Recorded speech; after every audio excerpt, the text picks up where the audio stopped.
तव कथामृतं तप्तजीवनं कविभिरीडितं कल्मषापहं श्रवणमङ्गलं श्रीमदाततं भुवि गृह्णन्ति ये भूरिदा जनाः. So this chapter, which we had just begun last time, was a visit to Ishan's house. Ishan Mukhopadhyay, who was a devotee of Thakur, and it was a car festival, that is Jagannath's car festival. They call it car festival, Ratha Yatra, Jagannath. At Ishan's invitation, Sri Ramakrishna has come to his house in Thantania, and he was told that Pandit Shashadhar Tarkachudamani, who was a famous Pandit of Kolkata in those days, was staying with the Chatterjees on College Street. So he was very keen to meet the Pandit. So after this meeting here, he was supposed to visit that place. So it was 10 o'clock in the morning, as we discussed last time. There was a Bhagavat Pandit as well, who was already present there, and then Sri Ramakrishna had asked M. Mahendranath Gupta to come there with Narendra, to bring Narendra there. And Naren had come, and he was tuning his Tanpura and was getting ready to sing a song. So they came from their Calcutta homes. Naren came from his home and M came from his home. M had changed his residence recently. He had shifted to, he had some problems with his house where he originally stayed, and he was not very happy. It was a joint family. It's still there. If you see that house now, it's a big house. So he had shifted to a house which was very near his school, where he worked as a principal. So then Narendra and M arrive from their Calcutta homes. After saluting Thakur, they sit beside him. Thakur had told M previously, "I'll be going to Ishan's house on a certain date. You go to and bring Narendra with you." So you see, in spite of all the samadhi and other things, Thakur was so particular, and he so meticulously planned. He knew who are the devotees who are staying in the vicinity, especially disciples like Narendra. He was keen that they should be present whenever he had that opportunity, because it was difficult even in those days to cross the Ganga or maybe come to visit Dakshineshwar every time. So he was very keen, and he definitely knew Kolkata so well that he knew the devotees who were staying in the vicinity, and Thakur had asked M to convey it to Narendra. So he has come, and then Sri Ramakrishna tells him, "The other day I wanted to go to visit your house. Where do you live?"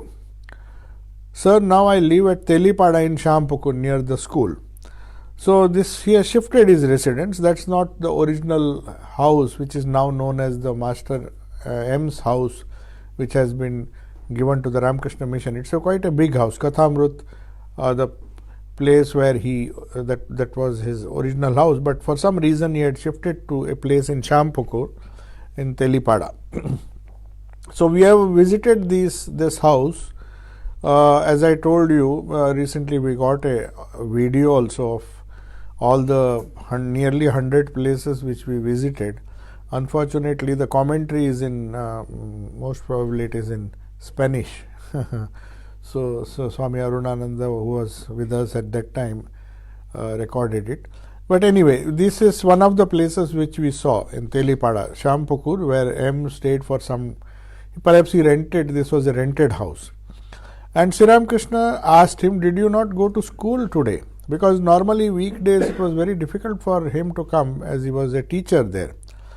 "Sir, today the school is closed for the car festival. Jagannath Rath Yatra is very popular, especially in Orissa, Puri and all. There is a big festival there. So maybe because of Rath Yatra there was a holiday in Morton School where he was teaching." Since the death of now, here M is aware of the difficulties which Naren has been facing over the past few months, because he is the eldest of several brothers and sisters. His father, who was a lawyer but had not saved anything, and Naren is looking for a job to meet the family's expenses. And it was so difficult. He was moving from place to place, giving interviews. And for such a talented person like Narendranath, it was even difficult in those days to get a job. And his financial problems were mounting. They were practically had to fight a lawsuit to, otherwise they would have been evicted from their place, their original house. The relatives were so that troubling them. And Ishan, Sri Ramakrishna, you see how much he is conscious of the difficulties, or he is worried, and he is concerned about Naren's worldly welfare as well, because he knew that he is facing all these difficulties and wanted to help him. Naren, of course, was very independent minded and never liked that Sri Ramakrishna request other devotees for helping him out, at least trying to get him a job. And once or twice he scolded Sri Ramakrishna also. He said, why do you tell everybody that he needs a job, and you should not be telling all those things. Then in a very pathetic tone, so Sri Ramakrishna went to the extent of telling him that for you I can go and beg from door to door. So that was the love he had for and concern he had for Sri Ramakrishna had for Naren. So now Naren M knew this, and Sri Ramakrishna used to often ask some of his influential devotees who could perhaps provide a job. Thakur has already asked Ishan and some other devotees to find him a job. Ishan is a superintendent in Comptroller General's office, which was a very good position, and Thakur worries whenever he hears of Narendra's family problems.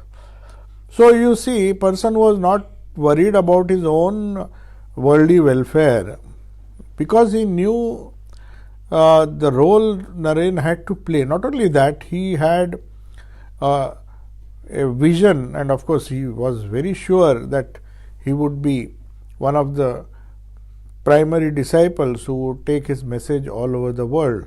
And he practically said, I just love you because I see Narayana in you. The day I don't see Narayana in you. So it was not a kind of worldly love, it was a kind of spiritual love, a divine love which he had for Narendra. And so anything concerning Narendra was a cause of worry for him. So Thakur worries whenever he hears of Narendra's family problems. And he goes on asking anybody and everybody, can you please find a job for Naren? He is in great difficulty. He did not hesitate to ask. He never asked anything for himself, but in Naren's case, he used to ask. So then Sri Ramakrishna to Narendra, I have spoken to Ishan about you. He was at the Kali temple at Dakshineshwar one day, spoke to him, and he knows many people. Perhaps he had promised him that he will try to do something. In addition to Thakur, Ishan has invited many friends for this occasion. In this context, I can tell you, even M tried and appointed him as a teacher in one of his schools. But unfortunately, many of the people went and come, Ishwar Chandra Vidyasagar school, I think it was, using his contacts. But then some of the students, somehow they might have complained, and then he had to even give up that job. He could not continue in that job for long. So that was mother's will anyway. So in addition to Thakur, Ishan has invited many friends for the occasion. Songs will be sung to the accompaniment of Banyai, which is a semicircular instrument, and Tanpura, of course, is a stringed instrument which used for setting the tune. And one member of the family has brought a very fine floor for the pakhavaj. So without pakhavaj, Swami Vivekananda was an expert. Naren was expert in the Drupad style of music, where they don't use tabla, they use only pakhavaj. It's a very ancient instrument used in Hindustani music, Hindu music, the Drupad style of music. So it's a barrel shaped drum with membranes placed over each end, and the left end is the bass and is smeared with varying amounts of the moist floor. We have to just, so that it has to be tuned. It takes quite some time to tune that instrument. So that was being Sri Ramakrishna. Then he makes just fine flour, then it will be quite some time until our meal is ready. So Sri Ramakrishna is trying to just on a lighter note, he was that flour, seeing that flour, he is reminded of his meal, that luchi or something which was normally made when Sri Ramakrishna went. Then Ishan says, no sir, it won't take long. Some of the devotees laugh. A scholar well versed in Bhagavata laughs as he recites an uncommon couplet, not written in any book. We discussed this. It's a couplet is there below, where kavyam darshanam hanti kavyena gitena hanyate gitancha isti vilasena sarve hanti bubukshuta. So there is a proverb which says poetry is more pleasing than philosophy. People would rather listen to some beautiful poetry in a musical poetry rather than hear a dry lecture. But so this is a gradation. I mean, it's a kind of one superiority over the other. We prefer when poetry is recited or heard, schools of philosophy such as Vedanta, Sankhya, Nyaya and Patanjala all seem dry. That's for the common people. But music is more attractive than even poetry. If it is sung in a musical way, people find, the common masses, they find it more attractive. That's why most of the saint singers of India used music as a medium to convey great philosophical thoughts. But even a heart made of stone melts on hearing music. And then he is explaining, the Bhagavad Pandit, after quoting the Sanskrit verse, is explaining. Then again, if a beautiful woman passes by, the poetry is forgotten and the song loses its flavor. The whole mind goes to that woman. But when you are hungry and craving food, then you want neither poetry nor song nor woman. So in a very light way, he is saying that the thought of food is so important, the human being. That's why Sri Ramakrishna used to say, in this Kali Yuga, human personality is annagata prana, means it is food dictates everything almost. So hunger is such a thing that it takes priority over all other desires. So when you are hungry, you cannot give a person religion or music. He will not be interested in any one of these things. So Sri Ramakrishna, Sri Ramakrishna himself was always witty, always used to create that atmosphere around him. Now and then in the midst of serious discussion, he used to joke and make fun, very often at his own expense. So Sri Ramakrishna says he is witty indeed. The Pakhavaj is tuned, Naren begins to sing. It used to take a lot of time, and Sri Ramakrishna sometimes used to get irritated because he was a very natural singer. He did not need, he was not a trained classical singer, but he of course had a wonderful voice, and everybody who heard it, even Turyananji says, after Sri Ramakrishna, the best voice he has heard was Naren's. That means Sri Ramakrishna was sweet, his voice was sweeter and he sung more beautifully than Naren. But he never followed all the rules. He did not need any accompaniment like Naren, who was more scientific, because he was a trained musician. So sometimes Thakur used to make fun and say, now he is tuning, today perhaps he will tune the instruments and tomorrow he will sing. So he was impatient. So here you see that impatience, Thakur simply goes upstairs. But then you will find he regrets. You see, he wanted to hear Naren singing, but somehow Naren begins to sing and Thakur leaves that place. That's rarely happened. And that we'll see at the end of this chapter. He says, see, he's singing there and I am here. We should not have done that. So he goes to the drawing room overlooking the road for a rest, because he was perhaps tired. M and Shrish, who were there, accompanied him. Kshetranath Chatterjee, Ishan's father-in-law, built the room where Sri Ramakrishna is taking rest. Now M introduces Shirish, saying he is a learned man, very serene in temperament. He has been my classmate since childhood. He is a lawyer now. So perhaps he is meeting him for the first time. Then Sri Ramakrishna says, oh, for such a person to be a lawyer, normally you expect a lawyer to not to have these types of qualities. They have to be quarrelsome, and at least when they fight a case, you can't expect a lawyer to be serene in temperament. Of course, there are exceptions, But Sri Ramakrishna, that's why jokes and says, for such a person to be a lawyer. And then M quickly adds, he took up the profession by mistake. So Sri Ramakrishna says, I know a lawyer named Ganesh. Sometimes he comes to the Dakshineshwar Kali temple with some other gentleman. Panna also comes. He is not handsome, but he sings well. He has great regard for me. He is a simple-hearted man. So this Ganesh also, maybe as an exception, normally lawyers are not supposed to be simple-hearted. That's what Sri Ramakrishna is saying. I also saw another lawyer who is, he sings well and all those people. He is a simple-hearted man.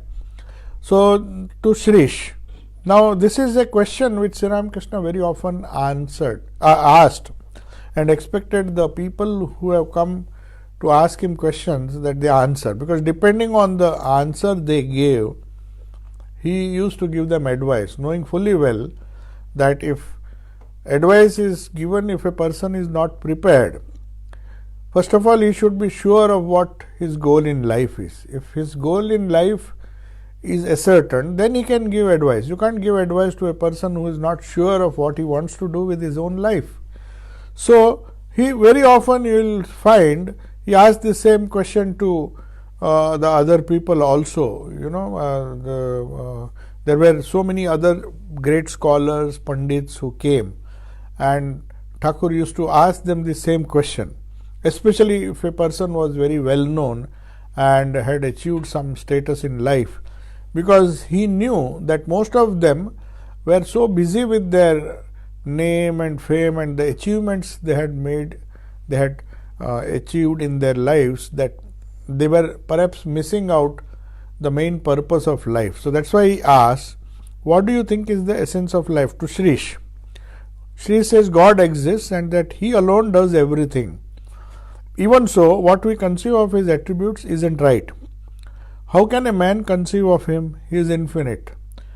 So now Shrish, perhaps one of the reasons maybe to impress Sri Ramakrishna, or perhaps he genuinely believed in this, but as normally people with a scientific attitude and temperament want to question everything, question even faith in God. How can one have faith in God if we don't know the attributes of God? So that was a common idea, not only with the Brahmos, but all the people in that age, in that particular age in Calcutta, when there was an influx of Western scientific thought. So a lot of people were influenced. Then they started asking. In earlier ages, perhaps the faith of people was so simple. People used to simply believe that God exists. They did not ask for proofs and all those things. But this modern knowledge or modern system of education perhaps put doubts. That's why Sri Ramakrishna has been described as this one who destroys the Samshaya Rakshasa. Samshaya means lack of faith in the existence of God or the divine. So that had possessed a lot of people. The demon of faithlessness had possessed a lot of people. So he said, how can a man conceive of him if he is infinite? Because that was the idea which Brahmos normally gave. And they came up with a solution saying that God is infinite, he is formless, but at the same time is full of compassion, which Sri Ramakrishna sometimes made fun of. See, if you don't consider a God as a person, then you cannot attribute qualities like compassion and all those things to him. So anyway, what are the attributes? So he is confused, Shrish is confused, and he is not very sure what are the attributes of God, or how can a man conceive of him. Because one thing he knows, that God is infinite, he cannot be finite like us. So if he is infinite, then what are the different attributes? Because we see attributes only in finite people and finite things. We cannot imagine these finite attributes to have an infinite nature. So anyway, Sri Ramakrishna says, now Sri Ramakrishna gives a wonderful solution. He doesn't satisfy his intellectual quest or query. He says, how many trees are in a garden and how many branches each tree has? What is the use of such calculations? You see, it's such a very important saying of Sri Ramakrishna. This is one of his famous quotations for people who were who were always asking questions and were not satisfied with any explanation about God or faith in God and religion in general or spirituality in general. So he used to say, when you come to a garden, why don't you eat mangoes? You have come here, if your purpose is to eat mangoes, then is it necessary, if you are really hungry and if your purpose is to eat mangoes, then is it necessary to know how many branches, how many leaves are there in the mango tree? Eat them and live. That is the reason why you come to spirituality, to attain love of God, to realize Him in your heart. So if that is the goal, then why should you bother about the other things, other details, whether He has attributes, whether He is finite, infinite. It's only to attain love and devotion to God that you have taken birth as a human being. Eat the mangoes and be satisfied. Then he gives another example. You have come to drink wine. What is the use in knowing how many months of wine are there in the wine shop? Just a tumbler full is enough for you. You are not going to eat, drink, or you don't need to know how much of wine is there in the shop, because anyway you are not going to drink all of that. One wine is one tumbler full is enough for you to get intoxicated. So that is the idea. So what is the need for you to know His infinite affairs? If you look, now what will happen if you try to do that, try to attempt the impossible? So he gives the answer. He says, if you look for His attributes for millions of years, you will still not be able to know even a fraction of them.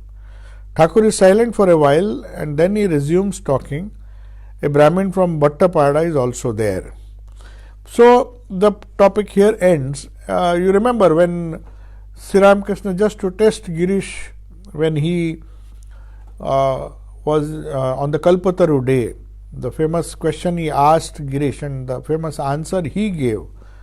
And Thakur was so pleased just to ask Girish, just to confirm. He wanted to test Girish and asked, what do you think of me? Knowing fully well, here he says, even if you look for His attributes for millions of years, you will still not be able to know even a fraction. That is the true spirit with which we should approach God.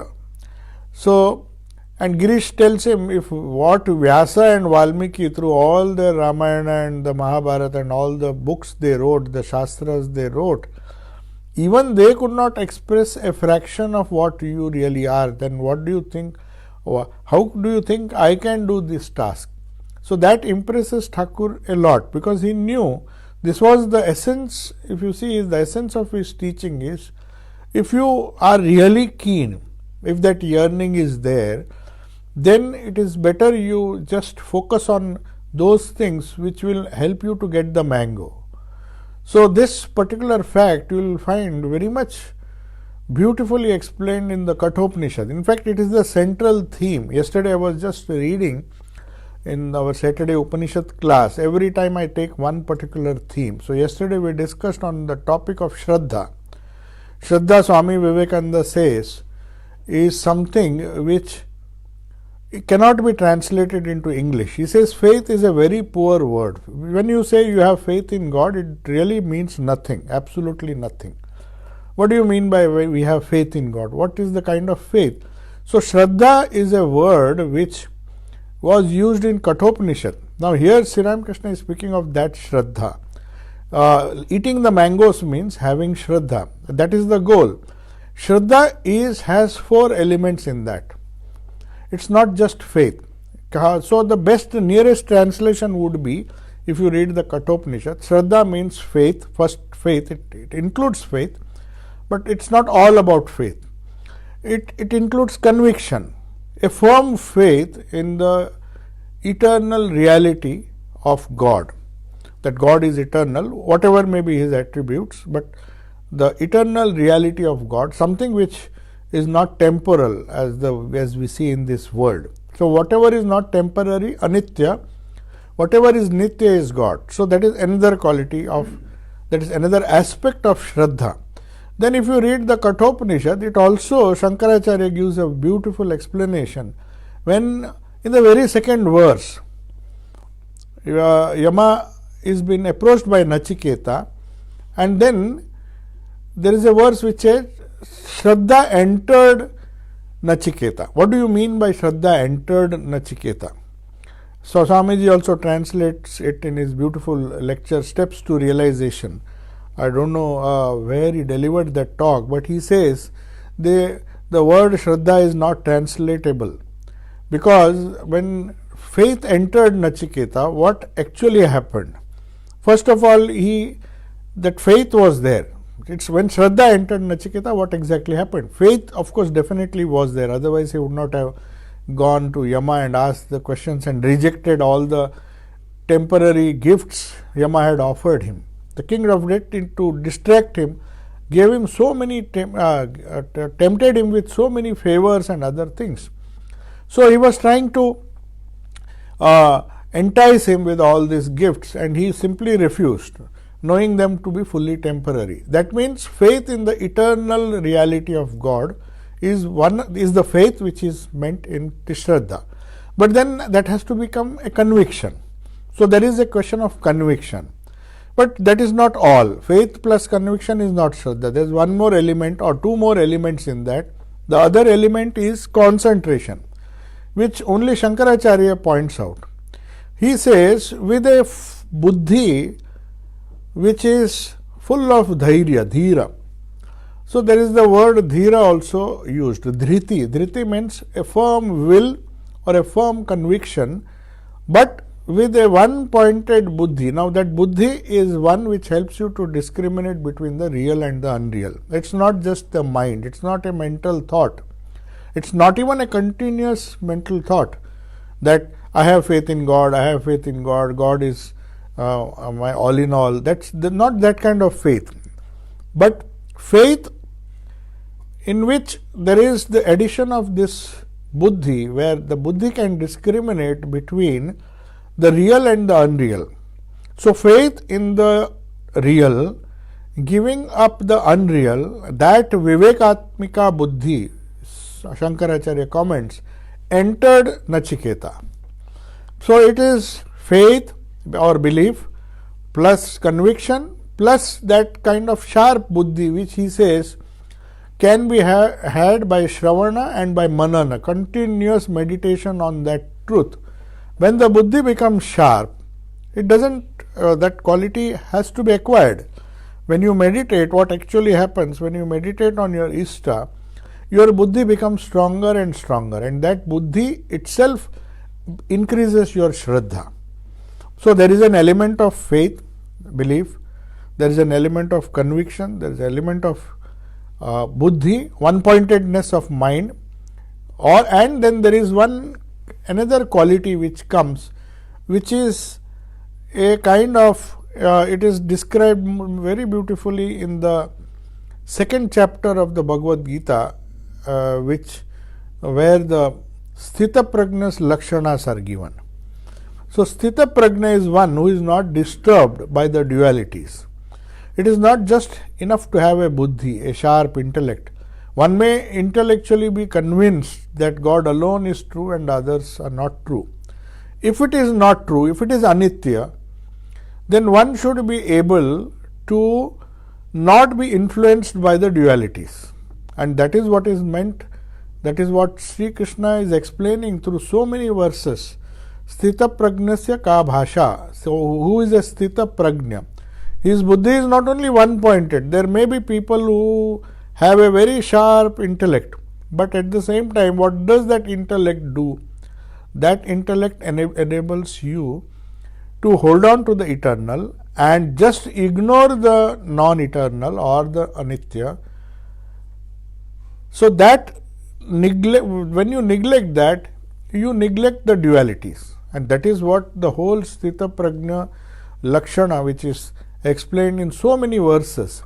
How does he talk? How does he walk? How does he laugh? Everything Arjuna wants to know. What are the Lakshanas? How can I identify a person who is a Sthita Prajna?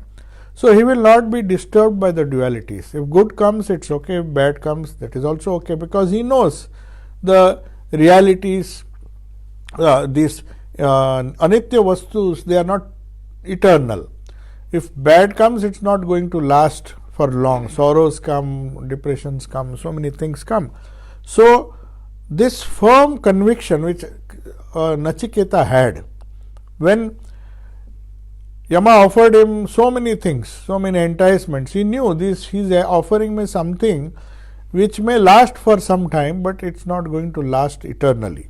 So he is not trying to fool me by giving me the that which is not eternal. But whereas I have come here for immortality, for eternal truth, which I want to learn, the truth of the mystery behind death, the mystery behind, because death is something which comes and death makes you realize that these things are nashwara. Nashwara means not eternal. If it is eternal, then we should not die, we should be immortal. But that immortality in the physical world we don't find. So that is what Sri Ramakrishna here means, that faith that eating mangoes is the only goal of life, that comes to a wise person. He doesn't bother himself by counting the leaves and the branches of a tree. He knows, I have limited energy, let me focus and concentrate on the truths of life, that which is really the essence. The mango, if I eat, that should be enough.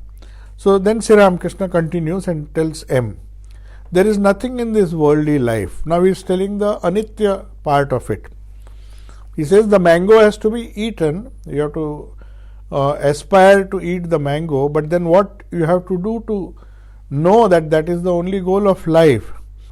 There is nothing in worldly life. As things go, Ishan is better than most. If his family had not been good, if the boys had been womanizers, drug addicts, drunkards or disobedient, there would have been no end to his troubles. In his family, everyone's mind is turned towards God. It's a truly religious household. It is rare. I have seen very few homes such as this. Usually there are endless misunderstandings, quarrels, jealousy. Besides, on the top of this, there are disease, sorrow and poverty. Seeing this, I said, Mother, please turn my mind from the world. Just see what problems Narendra is facing. His father is dead. The members of his family don't have food to eat. A job is so difficult to find. He is trying hard, but he cannot find one. Just see how he is wandering about. So, he is telling Ishan, or maybe he is saying that Ishan is so lucky that he has favorable circumstances. In fact, if you remember in Gita, this question was asked by Arjuna to Sri Krishna.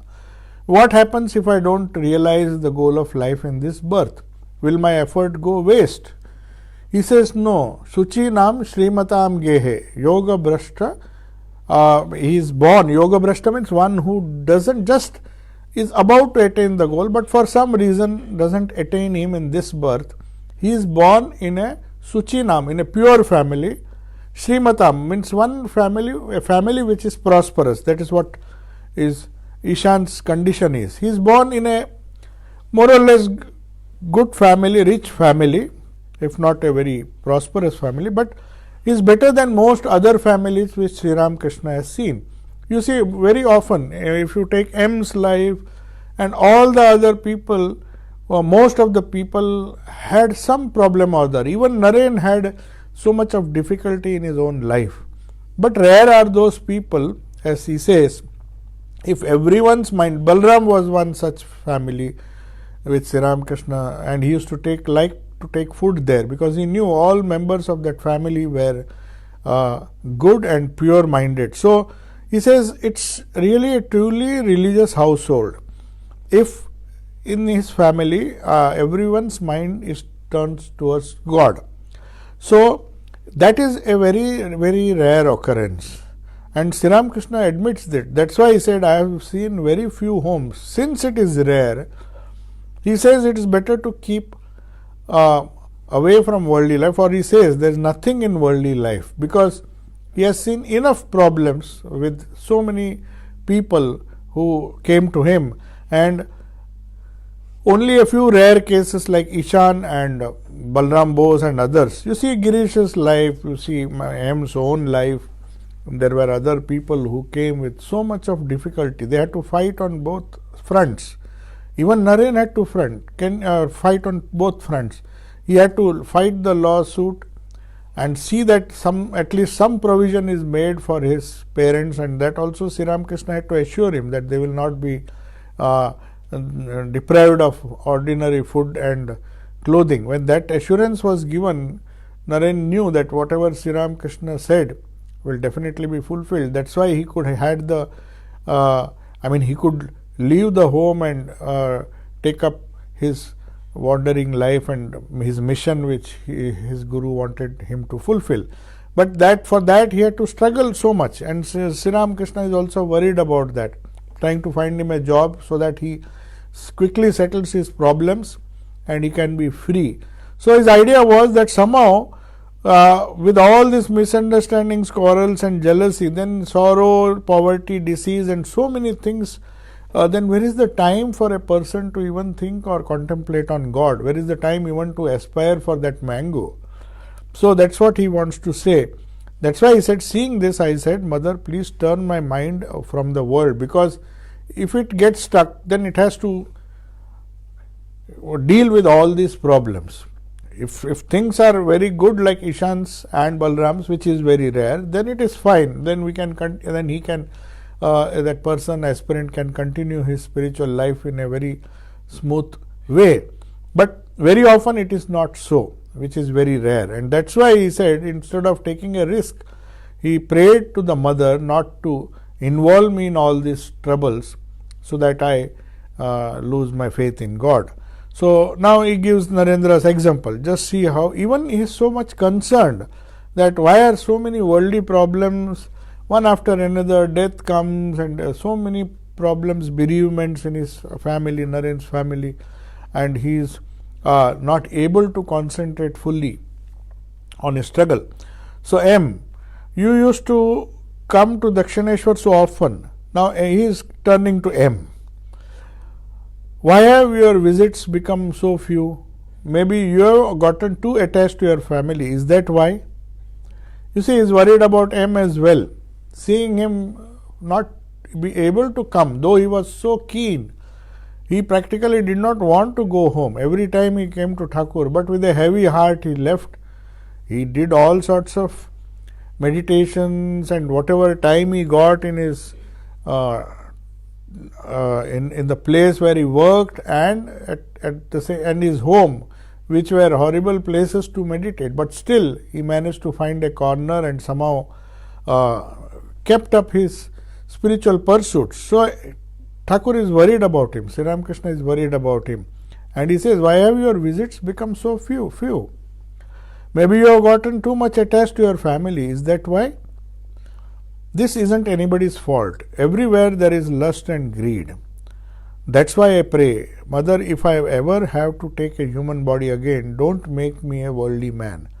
You see, he has experienced enough of the world, around him. So there are two ways a person learns. Swami Premeshanji used to say that sometimes we feel we try to avoid seeing the problems, but he says even the problems teach you so many lessons. At least it teaches you that let us not deliberately get involved in these problems if we can avoid it. So that's why Thakur, just by seeing, his family was practically, when he was in Kamarpukur, he was so happy. Only after coming to Calcutta, when he came in touch with all these people, all those troubles started. But then even there, when he saw all these things, which was new to him, he said, even Mother, if I ever have to take a human body, don't make me a worldly man. Seeing the conditions through which these people had to pass, the devotees who came to him, so he was terribly upset. The Brahmin from Bhattapada asks, but sir, household life has been praised in the holy books. Now he is a scholar, so naturally he wants to say something in its support. Yes, but it is very difficult. It is true, because even Swami Ranganathanji used to say the householder is the prop of society, because on one hand they have to look after the other ashramas. Grahastha ashrama, in a way, is the support of whole society, because on one hand it has to look after the brahmacharis who are studying. Brahmacharya ashrama is dependent on grihastha ashrama. Vanaprasthis, retired people, also have to depend on grihastha ashrama. So at least some ashrama or some section of society has to earn money and create wealth. In that way, Swami Ranganathanji also said it's a very noble ashrama. And of course, sannyasins have to depend on the grihastha ashrama. That's why Sri Ramakrishna says, yes, but it is very difficult. I mean, subjectively it is difficult. Maybe on the whole for society it is good, but the person who is himself involved and gets involved in this worldly troubles, for him religion may be difficult. So Thakur then changes the subject of conversation and suddenly he remembers, you see, because they have come to another place where these discussions are going on, and Narendra was singing. He was called to sing there. So how wrong of us? You see, he is admitting. They are singing, Narendra is singing, and we have all left the room. So that's the first part. Now it is about 4 o'clock. So I think they have taken their lunch and they are all there. And Thakur gets into the carriage, and 4 o'clock now he is about to leave. Thakur gets into the carriage, he is very delicate, so his body must be treated very carefully. He is already, he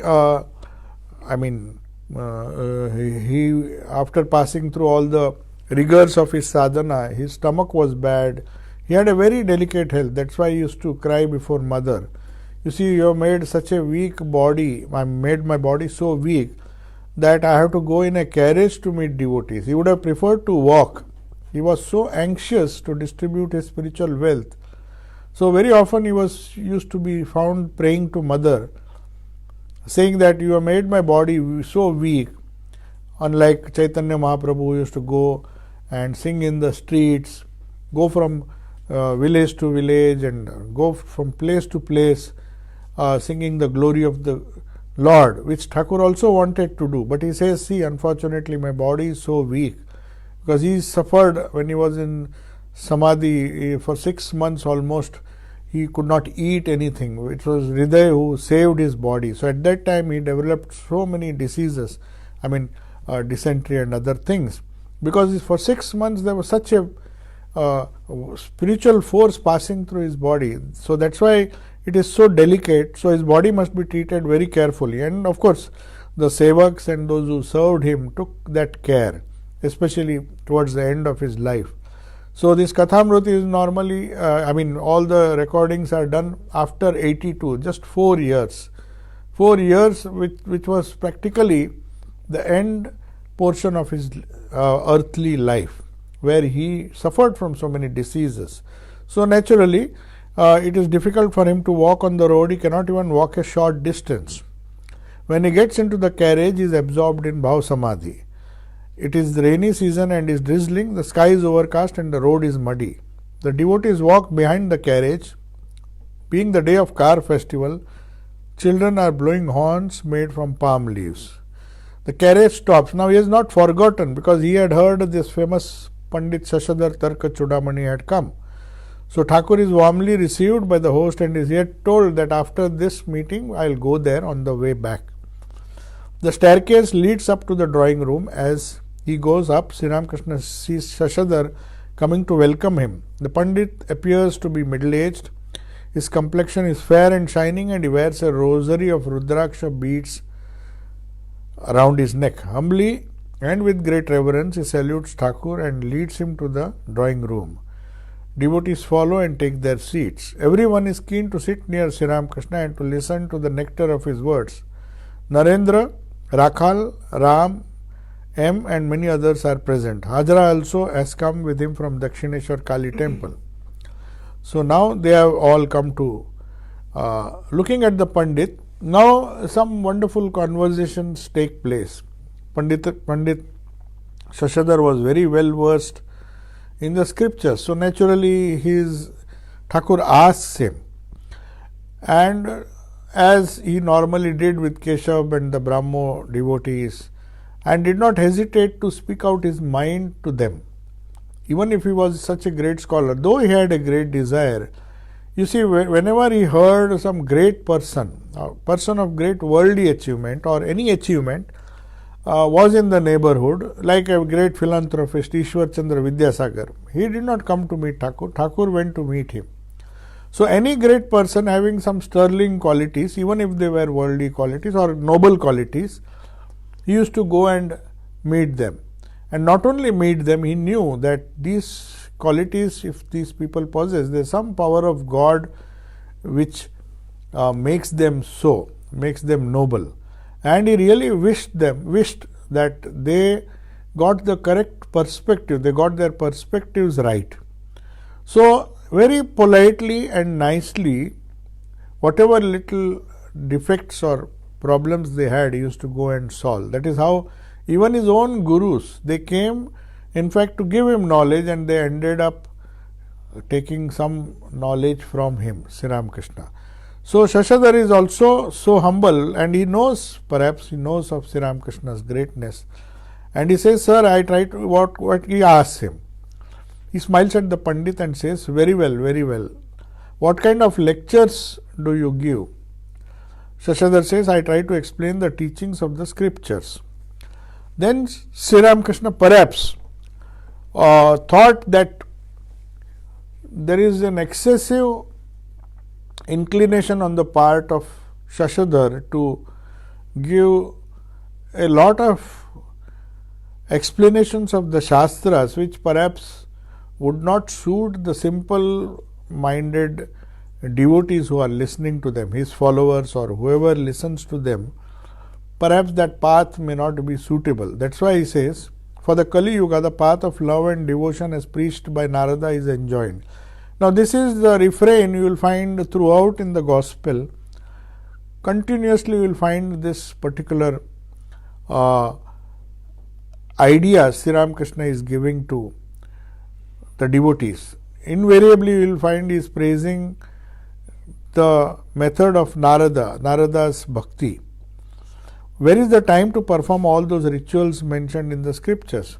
These days, the decoction of 10 medicinal roots does not help cure a fever. The original Ayurvedic, it took time for those natural herbs and products to take their effect. That was how the medicine was in the ancient days. It does not help to cure a fever. There are so many fevers and all. Calcutta was full of disease and infection and all those things.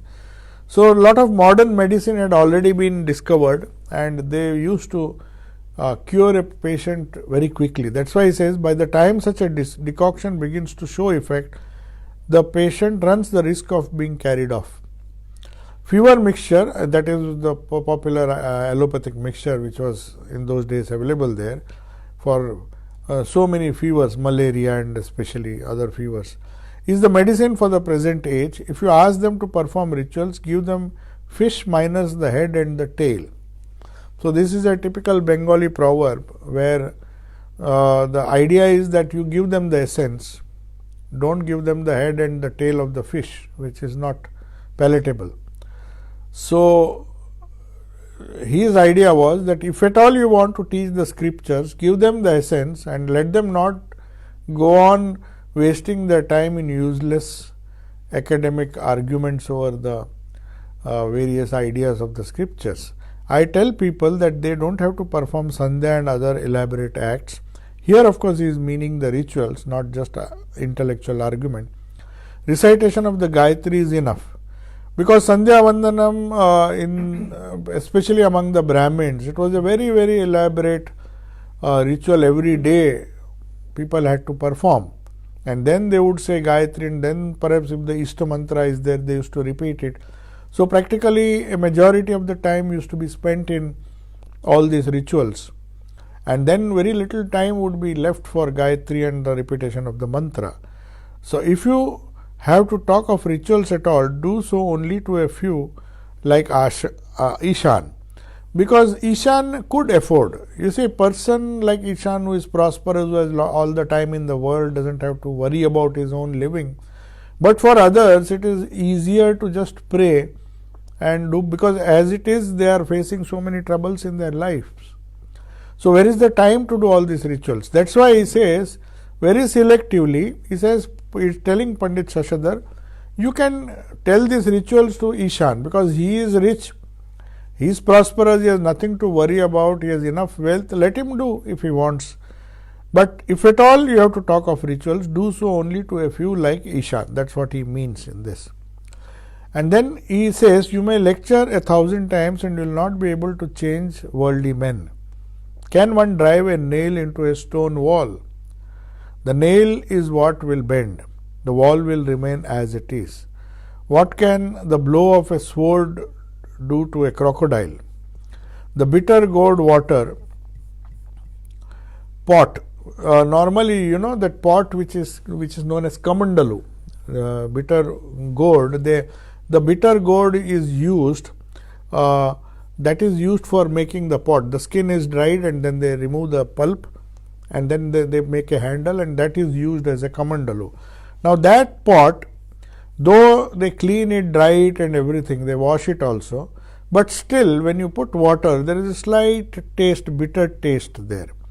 So there is a saying that even if that kamandalu goes all over India, I mean all the wandering monks, they take this kamandalu and go from place to place. That was like a water bottle. To the 4 principal places of pilgrimage in India, that is the Char Dham, they say, north, east, west and south. They are supposed to, every Hindu religious person is supposed to go to the pilgrimage to all these 4 corners of India. That's the idea. Your lectures to worldly men are not helping them much. It's the kamandalu may go visit all the various pilgrimage places, but still that bitter taste of that water will not go. As long as you put water in that bitter gourd kamandalu, it will remain the same. The idea here is that no matter how much you tell, if the person is not an adhikari, if the person who listens is impervious to these thoughts, then he is not able to get the full benefit. So he says, your lectures to worldly men are not helping very much. You will understand this gradually, because he feels that perhaps Pandit Shashadhar is under the impression that he is doing a great service by explaining these intricate ideas of the scriptures, and because people like to listen to them, maybe he thinks it's really helping them. But on the contrary, Sri Ramakrishna says these things are not affecting them, because it's like hitting a nail on the hard rock. You will understand this: a calf can't stand all at once. First it has to be strengthened. Once the calf is strong, it can stand on its own. So in the beginning, what he is advising is, let them develop some faith, and then when the calf is able to stand, when it gets enough strength to understand these ideas, after some basic preliminary practice, like practicing Narada Bhakti Sutras, that is how it learns to stand up and walk. So in the beginning, it's let it get some strength with try to give only the essence, and then later on, if necessary, other things can be added. You can't expect them to understand these higher truths all of a sudden. Let them go slowly. That's the idea. First love and then reasoning.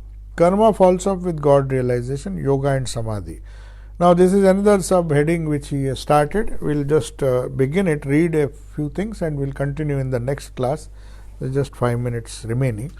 So here the topic changes now, but it is the same conversation which is going on. You cannot distinguish a devotee from a worldly person. That isn't your fault. Now he's telling Pandit Shashadhar. During the first burst of a storm, it's not possible to distinguish a tamarind tree from a mango tree. You see how many psychological truths he is explaining.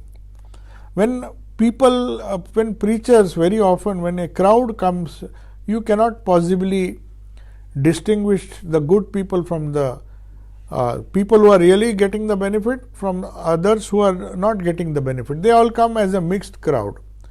That's why there is an idea that religion can very rarely become congregational. There is no such thing as congregational religion. Religion is an individual pursuit from the soul to the divine.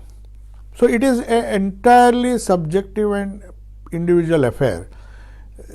So it may help if in a congregation, it will be helpful if people are like-minded. If people are like-minded, that is what satsang is all about. But it is so difficult to get satsanga. You always get a mixed crowd, and that Thakur was expert in that. So he says it's not your fault. You just go wherever you are asked to go, and you give your, it impresses or it affects some people, but it does not affect, because you can't distinguish a tamarind tree from a mango tree. But Sri Ramakrishna used to do that. He knew. That's why he was very selective. He did not give advice to all. He was so good at conserving his energy that he knew that some of the advice which he is giving may not be useful at all. It's like hitting a stone with a nail. So he used to avoid such people and focus on a few people whom he later on considered them to be their antarangas. So before God realization, one cannot suddenly give up the performance of rituals. How long then does one have to perform sandhya and such ritualistic worship? Now he says how long one has to do. As long as tears do not flow and the hair does not stand on end at the sound of God's name. If tears fill the eyes even once when saying Om Rama, know for certain that your karmas are over. You will not have to perform sandhya and rituals anymore. Now, on the other hand, first of all, he explained the futility of doing just rituals and focus on devotion as preached by Narada. The idea is if one follows that path of devotion, then there is a chance that you can forego these karmas. But till then, you have to perform the sandhya and other ritualistic worship. So the other side is also true, that just because you don't have that devotion is definitely important, but if the tears, even if by saying Om Rama, or if your devotion has reached such a level that just mention of the divine name brings tears to your eyes, tears of emotion, that bhakti has grown within you, then you don't have to do rituals and waste your time doing that. That is the idea. Know for certain that your karmas are over. You don't have to perform sandhya and rituals anymore. The blossom falls off as soon as the fruit appears. Karma is the blossom and love for God is the fruit. The daughter-in-law of the house can't work much when she is pregnant. Her mother-in-law gradually frees her from work. During the last month, she barely lets her work at all. When the infant is born, the mother only attends to it and not to any other work. So that's why he concludes by saying that these rituals automatically fall off as your bhakti becomes ripe and mature. The sandhya merges into Gayatri. Sandhya means all the elaborate rituals. The Gayatri then merges into Om. Om then becomes merged in Samadhi as the sound of a bell tom. Tom means that's the bindu, when you say Om, after saying Om there is a period of silence. The echo goes on for some time. That is what he meant. Following the trail of the sound Om, the yogi becomes lost in Supreme Brahman. So they say U and Ma, and then finally when the sound merges into something which is Supreme Brahman, that is the real Turiya state. Waking state, dream state, U and Ma. Waking, dream and deep sleep. And after that what remains, Sri Ramakrishna says, as the sound of the bell. Once the bell is struck, or U and Ma when you say, when Om ends, that period of silence and that continuous trail of sound, that trail of sound ends, and then in that silence it becomes merged in Samadhi. So we will conclude now. The time is over, and we will continue the chapter 3. While talking of Samadhi, Sri Ramakrishna goes into ecstatic mood. It's still in that same house now. Pandit Shashadhar is still there. There will be a lot of questions. He will be giving a lot of advice as to what true spirituality is, what is the role of bhakti and what is the role of jnana in spiritual life and all those things. So we will conclude today. Om Shanti Shanti Shanti. Harihi Om Tat Sat Sri Ramakrishna Arpanamastu.